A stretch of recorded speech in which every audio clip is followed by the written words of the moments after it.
1 John chapter 4, verses 14 through 19. And we have seen and testified that the Father has sent his Son to be the Savior of the world. If anyone acknowledges that Jesus is the Son of God, God lives in them and they in God. And so we know and rely on the love God has for us.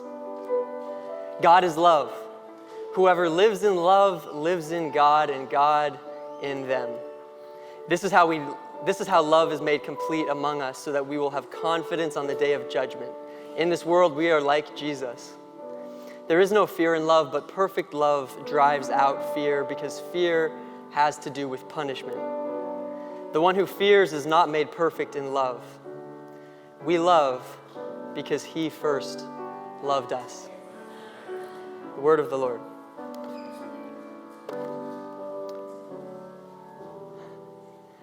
It's been a while. I have been gone for the last 3 weeks, and it is so good to be back. I feel like there's so many things we need to catch up on. I leave for a little while, and the sanctuary is looking completely different. And a lot's happened. So if it's all right, I want to share a few stories from my recent experience to tie into our sermon today. And again, we're continuing on this series of exploring Adventist theology through this book, God With Us, by Adventist theologian John Peckham. And I'm going to start us off with a story that's a little bit heavy, but I don't want to leave you all in suspense or worry you too much, so I want to let you know that there's a happy ending to the story. But back on the weekend of October 8th, okay, which is the same weekend that the crisis in Gaza kind of accelerated. Of course, there were things going on long before October 8th there, but the weekend of October 8th, I was in Kansas City for a friend's wedding. And it was on a Sunday. I had some time to spare before the wedding started, so I went to the local library to get some work done. This library, it was a beautiful day out, the sun was out, it was warm. The library, I discovered, had a rooftop study area that was open air, outside. And so I went up there, thought it would be a great place to work for a little while, pulled out my laptop, found a bench kind of in a corner and started doing some work. And as I was starting to finish up, I noticed kind of a middle-aged guy in a hoodie come out and sit down on the floor next to the rail, not very far away from me. And he seemed like a little bit agitated. I didn't think much of it. Here in New York on the subway, you see all kinds of things, and it's no big deal. But I noticed him out of the corner of my eye, and I kept putting my stuff away. And right as I was putting my laptop away, he stood up and he turned to the rail, and he put one of his legs over the rail. And so at that point, I wasn't 100% sure what was going on, but it didn't look good, and my first instinct was like, I just want to get out of here. But it was only him and me on the roof, and I did take a pastoral care class with a few conversation skills, listening skills in it, and So I walked up to the rail about 8 feet away from him, and just sort of tried to make some contact, see how he was doing. And then that's when it became like crystal clear what he was trying to do, because he said, just one step and it's all over. So I was very nervous, very stressed. Didn't know exactly what to do, but I just tried to do some reflective listening and, asked what was going on, and he just said he's experiencing a lot of pain. His whole life is pain. He didn't have any family anymore, and he was just done. Living was harder than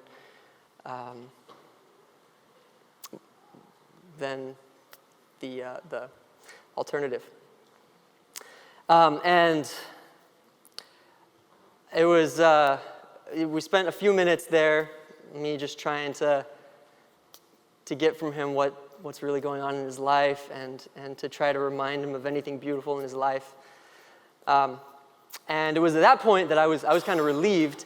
A young girl and her mother came up onto the roof and came over to look over the rail and see the view. And so that was kind of a distraction. It broke both of us out of it. And then I don't know if the mother noticed what was going on or not, but after a few moments they left. And he pulled his leg back over the rail. And then he went over to another side, and we talked for a few more minutes. Again, just trying to pull out anything beautiful in his life. And in the end, he kind of gave up on the idea of jumping, and he went back inside the building where security was waiting to escort him down. And that situation, first time it's ever happened to me. I don't know if any of you have experienced something like that before, but I was kind of high on adrenaline after that. I was feeling really good. I was excited. It felt like I had been a part of something meaningful, and like I had made a difference in the world. And so I started looking up like jobs. Like, can someone do this for a job? Is there like a negotiator kind of position that you can do? How often do situations like this actually happen? Like, you see it happen in the movies, but is that actually a feasible career path? Is that something you can train for, you can do? And so as I was reading up, I started reading not only about like suicide negotiations, but also about hostage negotiations and just all of these kinds of crisis situations that require negotiation. And as I was reading, I discovered that the general consensus is that usually someone in a situation like this, whether it's suicide or hostage, they feel like the victim, right? Like they're all alone, they're isolated, they are not in community with anyone else, and this is like a last resort situation. They're desperate. They're desperate. And so one of the first responsibilities of a negotiator is to create that connection, to connect with them and help a person to realize that they aren't alone, that someone else can relate to them, can be there with them in that moment. But it struck me how being in this kind of situation of feeling isolated, feeling alone, feeling like you are not receiving anything, any help, any hope, can drive people to desperate measures. So today we're continuing on this series about God with us, looking at Adventist theology through the lens of this text. And today's chapter is titled Life and Death. Life and Death, Human Freedom, Sinfulness, and Conditional Immortality. I started us off with this story of a crisis that's born out of disconnection. And the main question that I want us to ask during our time together right now is, what is the root cause of this kind of desperation? What is really at the core of the problem that I witnessed in Kansas City, that we're seeing all over the world? We have the example of Gaza being isolated, right? We have many other crises, of course, Ukraine and elsewhere. And more locally, it's November 2023, a year away from the next presidential election, which is sure to be a stressful situation. We're here in New York. It's busy, it's hectic. I had a meeting this last week with the spiritual life advisors at NYU, and we went around and engaged kind of everyone's emotional well-being, and pretty much everyone was talking about how they're just at the end of their rope. Like, people are exhausted, drained, burnt out, tired. Students are trying to finish the semester, and it's incredibly difficult. And for those of us that aren't in school, just working, right? I mean, you know what it's like. Sometimes it feels like we're drawing from nothing, like we're at the bottom of the barrel. And our own finiteness, our own limited capacity is in stark relief. So why is this? What is the root cause that brings us to this place of desperation, of being at the end of our rope? I would say that a lot of things in this world turn us off to the idea of love. Make us doubt that real, genuine love, unselfish love is actually possible. We see all these crises, we see all these terrible things going on, and it makes it hard for us to believe that love is real, much less that we could be loved or that we could be in a real, genuine, loving relationship. Maybe even at church, you're getting burnt out.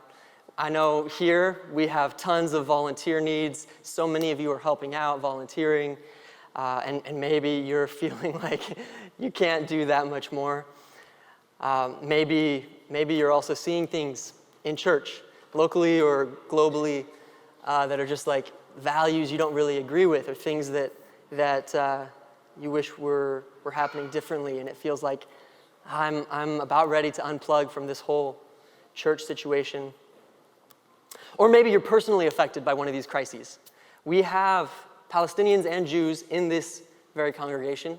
We have Russians and Ukrainians. We have people from dozens of nationalities, ethnicities, races, all going through some kind of trauma. And many of us may actually have lost someone personally recently.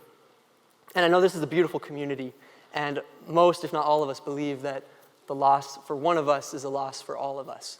And so we're mourning together with everyone who is mourning right now. But all of these things just continue to tempt us to give up on the idea of the very possibility of good news, right? That the Christian gospel is what it says it is, that love, real love exists, and that we can actually rely on someone else's love. So what does Adventist doctrine, what does the Bible, what does this book have to say about this? The three sort of doctrines that this chapter touches on are free will, sin, and conditional immortality. I just want to do a quick summary of those and of sort of the Adventist perspective on those before continuing to dig into this question and what they say about the question. So, the Adventist understanding of conditional immortality, excuse me, is inherently relational. Life in Adventism is relational. Human life depends on a connection to the Creator God.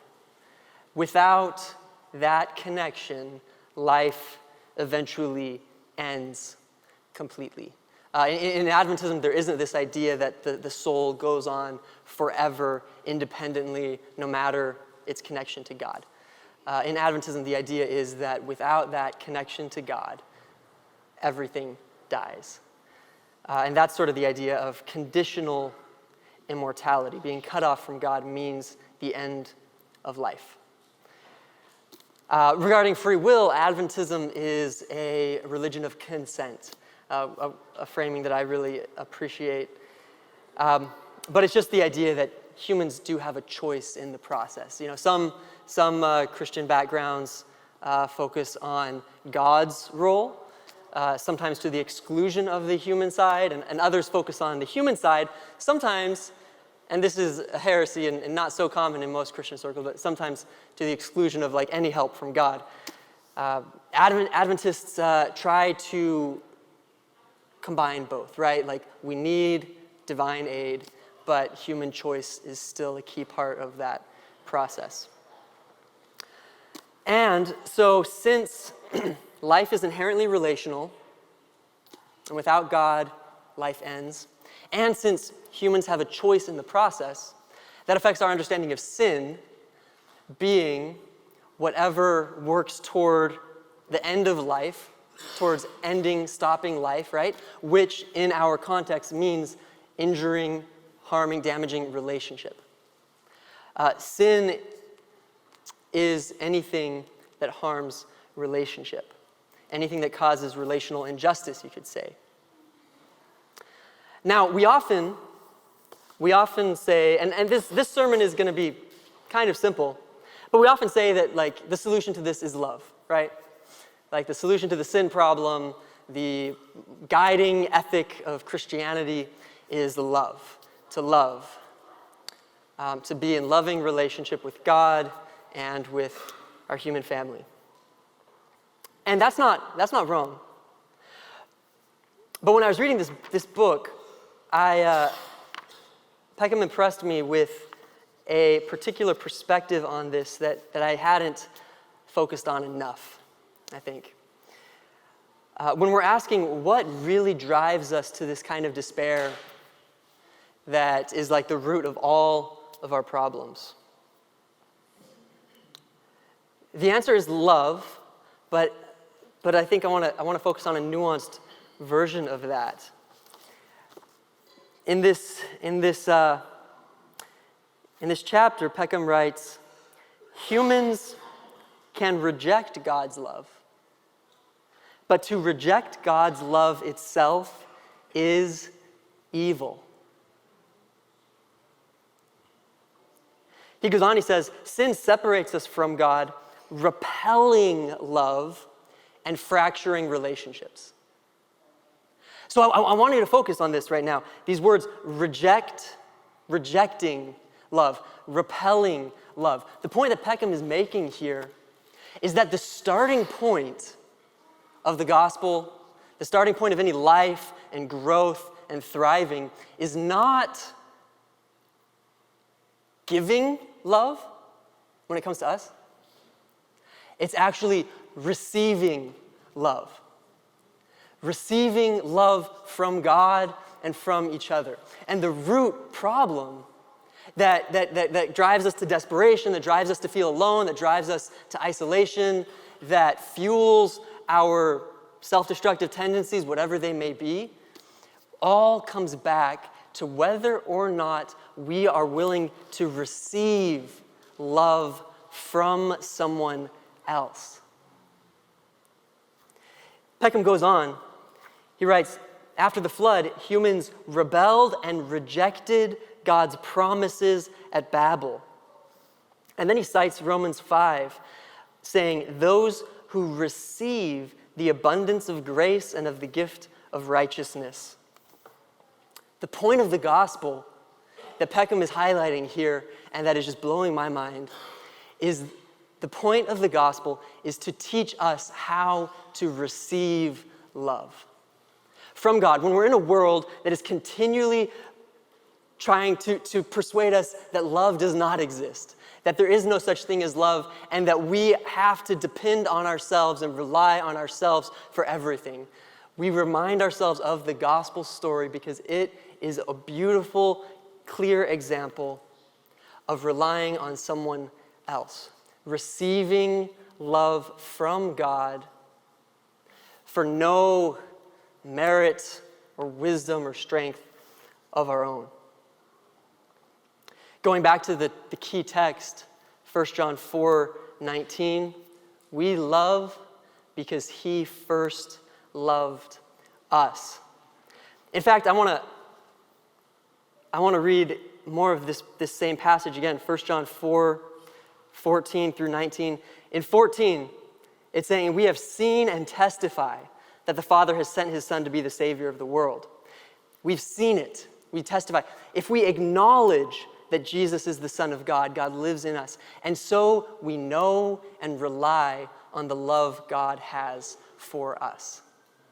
The reason we come together and we tell this story of what Jesus has done over and over and over again is so that we will not forget, so that we will be able to see, we'll be able to acknowledge, we'll be able to know and rely on the love that God has for us. So the solution to this problem that is bringing us to the end of our rope is to receive God's love. The purpose of the gospel is to persuade us of God's genuine love for you and for me, no matter what we've done. Jesus came, God became human, spent his life on earth with us, gave his life for us, and asked for nothing before doing that. Peckham goes on, getting a little more theological. We often like to think about the judgment connotations of Christian theology, and it can be easy to fall into this idea that if I don't get something right, I'm going to be in trouble. If I don't contribute something to this relationship, I am going to be judged. But Peckham here writes, the only reason anyone will be lost is because they reject God's grace offered freely to anyone. The only unpardonable sin is to finally reject and cut yourself off from the work of the Holy Spirit. If you have even the smallest desire to be with God, you have not done this yet. I want to close by sharing a story of my recent experience. The other reason I was gone for the last almost month was because I went with my mom and with some new friends to trek through Nepal to go to base camp at Mount Everest. It was a 2.5 week or so trek. We did several high passes along the way, and we did, the most difficult thing was not actually getting to Everest Base Camp. The most difficult thing we did was summiting a nearby mountain called Mount Lobuche. This mountain is 20,000 feet elevation. By far higher than, I think the highest mountain I had done before this was like 11,000 feet or something. So this is like double anything I've done before. And I was excited because I knew this would be an opportunity to test my limits and to kind of prove something about myself. I thought I would come away with a change in my identity, knowing something about myself, more confident than I was before. I was even thinking as we were hiking, like, okay, how can I tie this into a sermon and Advent Hope when I get back? And I when I was a kid, I had asthma. And so part of my identity, and I don't suffer from asthma symptoms anymore, but I use the inhaler, nebulizer, all of that. And I've always sort of had this identity, this personal idea that I'm not very good at taking in air. Like, swimming is a little bit intimidating to me. Running, I don't love. Any cardio stuff, it's like I just have this idea that my lungs are weak. And so I thought, okay, this will be an opportunity for me to really test and maybe change my identity in this regard. And so as we were hiking up the mountain, I was excited. I was feeling pretty good. It was tough. It was one of those situations where you take a step and you breathe, and then you take another step and you breathe. I don't know if any of you have seen the, Lord of the Rings. There's a, have any of you seen that obscure film? There's a remake of it on YouTube, 12 hours long, where there's one scene where the hobbits are leaving the Shire, and I think it's Sam looks at Frodo and he's like, one more step, and it's the furthest I've ever been from the Shire. And anyways, on YouTube, some person remade it where every single time Sam took a step, it cut back to that scene, and instead of one more step, one more step. Anyways, so it made a 2-hour movie, 12 hours. But anyways, I watched more of that than I should have, more of that 12 hours. So I was telling myself with every step, one more step, and it's the highest I've ever been. One more step, it's the highest I've ever been. And I was feeling good. I made it to the top, summited this 20,000-foot summit. Thank you. It was wild. And I was exhausted, but I was like feeling okay. And I was like, wow, maybe my identity can change. Maybe my lungs are better than I thought they were. And then on the way down, I started to not feel so good. Started to feel a little nauseous, had to take some breaks, had to sit. Everyone was waiting for me. I was the last one in the group. And I was like, shucks, there goes my beautiful sermon illustration about a new identity in Christ. And eventually, we got down. We had started hiking at 1 a.m. to get to the summit. We got back down to our hike camp at around 3 p.m. Unfortunately, we weren't stopping at hike camp. We had another 3 or 4 hour hike to go to where we were going to spend the night, and everyone wanted to get there before sundown. And so we had a quick dinner, packed up our stuff, and kept hiking. And the rest helped a little bit, but I ultimately was not doing good. I was in the back, I was holding the group up, the sun set, fog rolled in. It was like almost a full moon, but there was no light. It was dark. We had to pull out our little lights, and we were just trudging along. I was in the back, slowest one of all. The guide was like right next to me because they wouldn't leave anyone behind. But it was just the two of us in the back. Everyone else was up. I couldn't even see them. They were so far ahead in the dark. And I was just not feeling good. I was sad. I was like leaving. I was pulling everyone back, slowing us down. We could have been there sooner. I was at my wit's end, pushing myself as hard as I could go, and it wasn't enough. And then that's when the most beautiful thing happened to me of the trip, and honestly, one of the most beautiful things that's happened to me in years. Everyone came back to where I was, all the other hikers. And again, these are people that I had met just for that trip, so 2 weeks before. They all came back.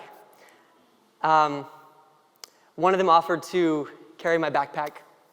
Another one gave me some candy to help my blood sugar. Another one, we had been talking about how much we loved the Greatest Showman soundtrack, and she had a few of the songs downloaded on her phone. So she was playing Rewrite the Stars on her phone. And we kept going, and I was just there silently, totally relieved now of my burdens, just walking. I was weeping, trying to hide it from them, but I was in tears.